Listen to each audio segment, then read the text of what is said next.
Welcome to the Radical Job Shop Show, where leaders of some of America's most vital and under-the-radar small businesses go deep and get gritty about what it takes to build a bold, profitable, and impactful shop. I'm your host, Emily Joann Wilkins, founder of Marketing Metal, the anti-agency that helps machine shops, fabricators, and custom equipment builders craft a radical brand that leaves behind a legacy.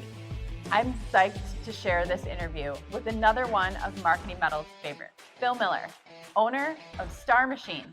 Phil's story is rad because it's unique, a high-tech precision machine shop with Amish heritage. We talk about leadership, self-awareness, faith, and the importance of having a brand that speaks to your ideal customer.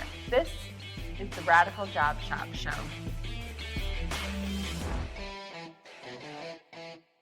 Phil Miller. I'm so excited to have you here. I'm excited to be here. Although it's been 2 days and I'm getting tired. Yeah, oh my gosh. We're almost there. Yeah. We got 13 minutes left. Thank goodness. Although this interview will probably go more than 13 minutes. Okay. They've been going about 30. We'll see about that. We'll see how long we last. Tell us about yourself. So I have my own company, Star Machine. Started in 2020, right through COVID. Kind of the backstory of Star Machine is my dad started it way back before I remember, as far as the name, and that's where the name came from, starting in under lantern and starlight. Hence the name Star Machine. And we're a full job shop, precision CNC machining, couple employees, couple machines. We're staying busy. Amazing. And it's on your property. It's on my property. So you can go home for lunch and your wife can bring you lunch. That's right. She made us a whole spread when we were there. It was amazing. Yeah.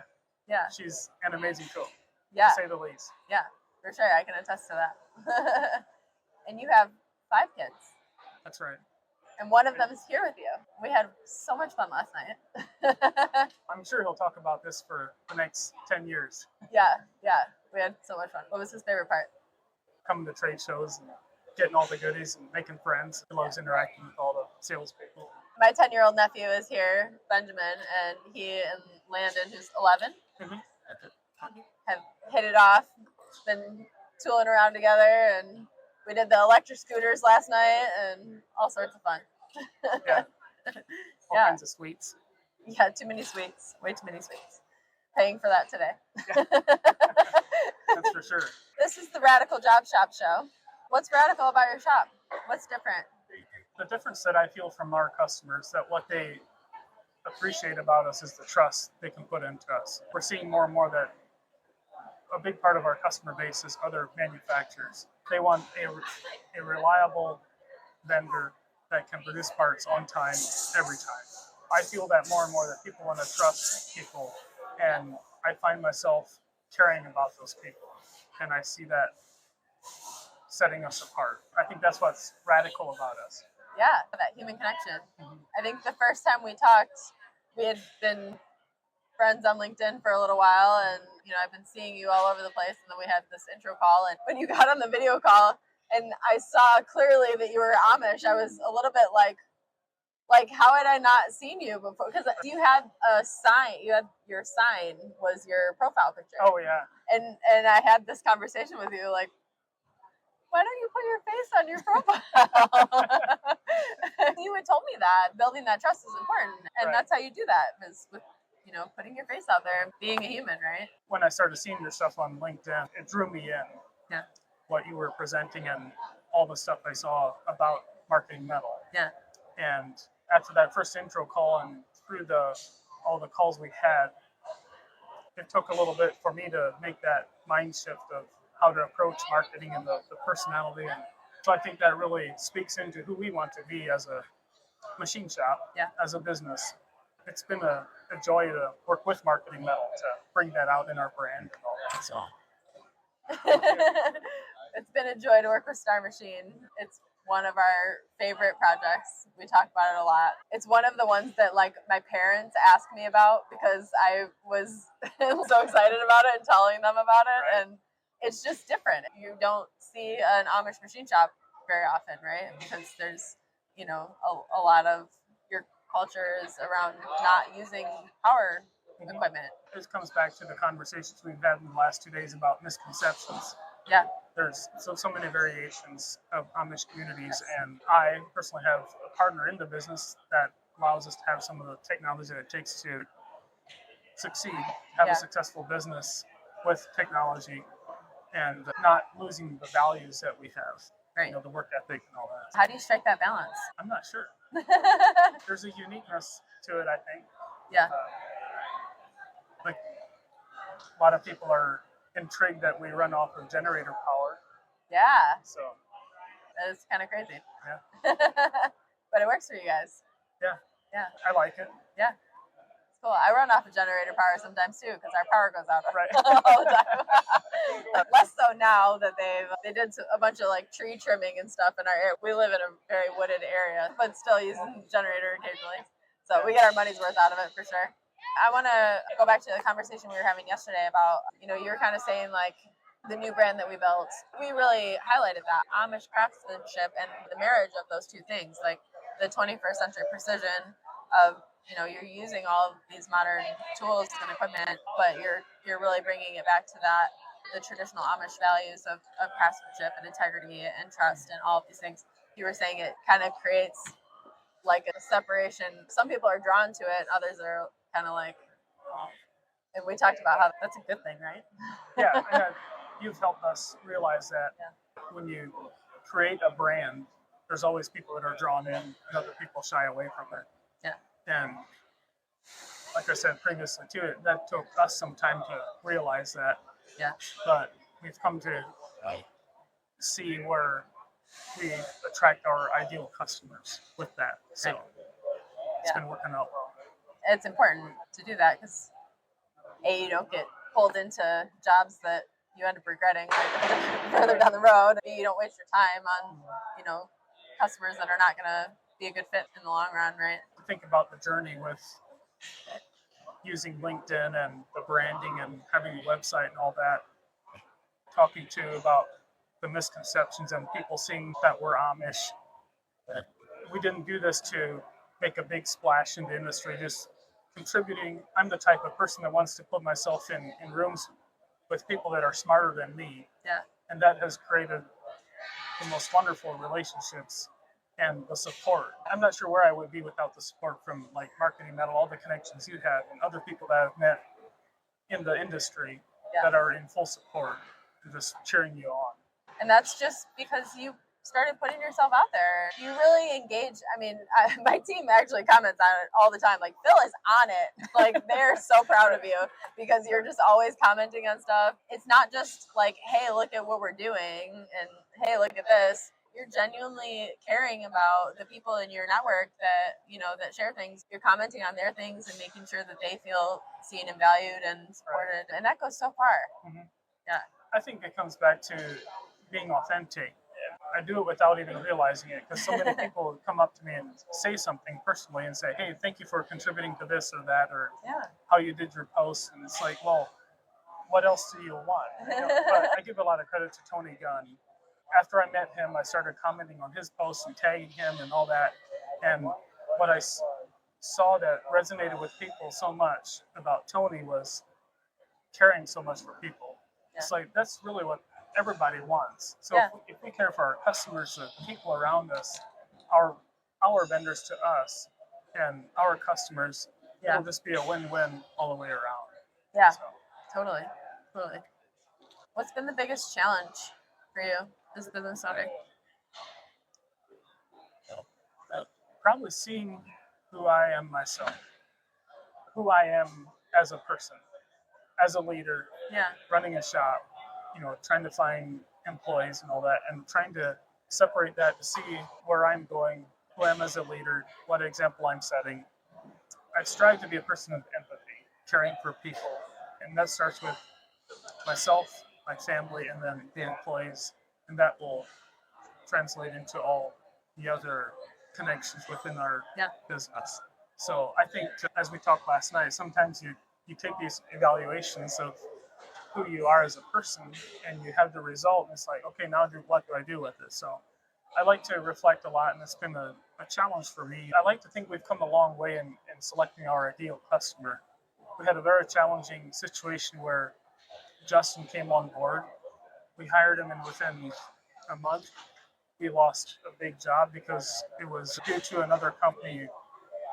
There was some, I almost want to say, copyrights involved, and we lost that work. And we were, like fully into it. We were doing designing, programming, running the parts, and we were, almost up to our necks and into this job. And we got a phone call one day, and everything just split right now. And I just remember that day, just almost a sense of defeat going through me and Justin.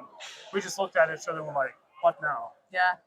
And that was a challenging time, and yet we've grown so much from that and since that time that we've really, I think that was the first time we realized that we have to target our ideal customer and focus on that. Yeah.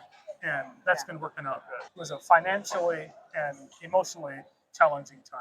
I'm pretty sure every business owner has had those moments. If we wouldn't have those times, I don't think that would be good either. If you don't have those challenges, you don't have anything to grow from, really. Yeah. And people ask me, what's been your biggest failure? I don't like that terminology because I look at them as challenges. If it was a failure, you wouldn't be in business anymore. Yeah. Or you wouldn't continue to try. It was a challenge. We learned from it. Yeah. Here's what we're going to do from now on. Yeah. Opportunities, for sure. I'm sure you would know the line. I do not know the line, but I know there's a scripture. You're only given the challenges that you can. Oh, yeah. Caught me a little bit off guard, but I know what you're referring to. There's a line. I just heard it. Give us, I think it's in Corinthians somewhere. Maybe. It doesn't give us the battle or the challenge that we can't overcome. Yeah. More than we can bear. Your faith plays a big role in your work and who you are as a leader. That self-reflection, like you said, it's so important to be self-aware and to reflect and, appreciate the challenges that we've overcome, appreciate the experiences that we've had, recognize when we've had a win, right? I think so many of us business owners, we have these big ideas in our heads all the time where, we're always striving and chasing, and we don't take the time to slow down and say, wow, look at how much we've achieved. Right? It's especially challenging when you're continuously growing and busy. And as a business owner, it's very important to reflect and see what we're actually accomplishing and to stop and have that gratitude and express it to your family and friends and your workers.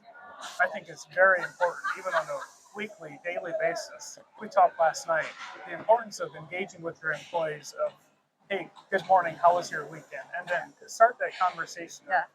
It shows your employees that you care and you're authentic, you're real. You just want to have those conversations outside of work. It speaks into the employees' lives of them seeing the gratitude in their job. They don't just come to work for something to do and get paid for it. What are you looking forward to most with your shop? You've got expansion plans. Yeah. Tell us. So we have drawings in place. We're waiting on bullets, obviously, but it looks very exciting. As an entrepreneur, it's always exciting to talk about expansion, new machines, and all that. When I get asked a question about what's been successful, what's the secret to your success? And success is determined differently by a lot of people. For me to think about being successful now, if I get to the point of retirement, I would look at success where I could have a business that's been sustainable and I can attract young talent to come in and I could be a mentor, a trainer to them. And my son would be able to take over the business without being a financial burden to them, make it affordable for them to take on. To me, just because we've made money is not success. I want the employees to feel valued. I want all our vendors to feel valued, our customers. So that's probably the most exciting to me, to think about those things, bringing value to the industry more than any dollar amount will ever, because you can't buy that. So, and ultimately, if we let God lead our lives and be submissive to Him and be willing to listen to what His will is for our lives, there's so many blessings that come with that. And sometimes that means being able to afford a lot of things financially, and it can bring a lot of valuable relationships and all that. A lot of us who did not grow up wealthy, that's not the goal, right? We're not trying to make a bunch of money. But at the same time, if we're not profitable, we can't have the kind of impact that we need to have. The more profitable and successful we can be, the more people we can impact, right? Right. And I must say, even from the beginning, I remember telling my wife, if I start a business, I never want money to be the driving factor. Yeah. If we provide value, yeah, there will be money involved. We have to have money to be financially stable, to have cash flow in any business. You have to make money, or you're going to go make money. Yeah. So, and even if that happens, it's not like it's a failure. You can always bounce back to something. It's never been a driving factor for us. You have like a really young staff. Yeah, they are. Andrew will be 19 in September, and then the other one's 18. Yeah. And then I'm 36, and Justin is almost 30, I think. Love attracting young talent and being a mentor to them, training them. Yeah. Although I would not be opposed to hiring somebody that has all the experience needed either. I'm not opposed to that. One of our early conversations, you had expressed that you had some vision of providing more education or more training and machining for younger people. That's the other thing that's kind of exciting to me, to think about owning a shop, to think into the future and think about retirement.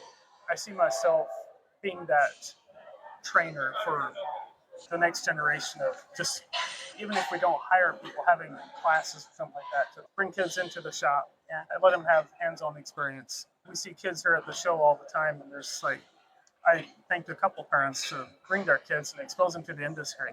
There's a lot more light that needs to be shed on the industry and have kids exposed to it.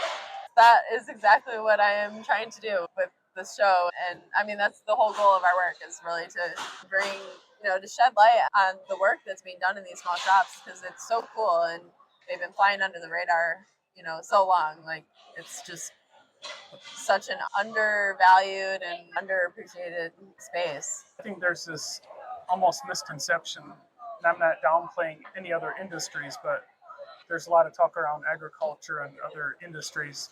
They're such a vital part. But if you look at all the farm equipment, right? Who makes it? Who makes the farm equipment? It's just all those things that a machinist needs to be more valued. Yeah, for sure. How do you ground yourself and stay grounded, like outside of work?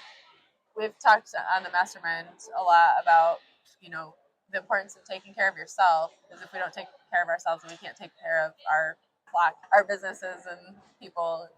What are some of those things that you do to take care of yourself? When starting the business, we're under 5 years yet, and it's been a big challenge for me. I'm really trying to focus more on that, to be available to my family. My hobbies have been pushed to the side completely. So we have technology. We use email and LinkedIn and all that stuff. What's nice for me is I can leave that stuff in the shop and unplug, like every evening. I unplug from it, and on the weekends, and then just spending time with family is very important to me. But it's challenging, starting a business and keeping it running. So I see my roles within the business changing in the near future. So I know that will change. Right? That's one thing I'm very excited about, to be able to be more present with my family. One thing we really enjoy as a family is camping, and that doesn't have to be anything extravagant, just tent camping and sitting at the campfire. It's always a highlight for our families. Yeah. Could almost say cheap thrills, but yet they're so valuable. yeah, for sure. There's so much value there, especially these days when we're constantly plugged in. I'm sure it's even more evident to you. Yeah. Because in your culture, people don't use technology as much as the outside world. That's one of the pros of having the business at home. Yeah. All the kids are involved in some way, shape, or form. I start to pay them just out of my paycheck for legal purposes. Love that. I'm not grateful enough for that value that the kids are exposed to this industry. I'm sure they don't appreciate it like it. They just grow up with it as a thing they can do and look at it as a chore for them sometimes. But it's nice to have those values at home. Your daughter seemed to be enjoying herself very much when she was hanging out with us in the shop. Yeah. Especially when school starts again, she'll be hanging out in the shop a lot more. Yeah. Well, thank you so much for getting in the hot seat. Well, thank you. Appreciate it. It's so nice to hang out with you guys this week. Same to you.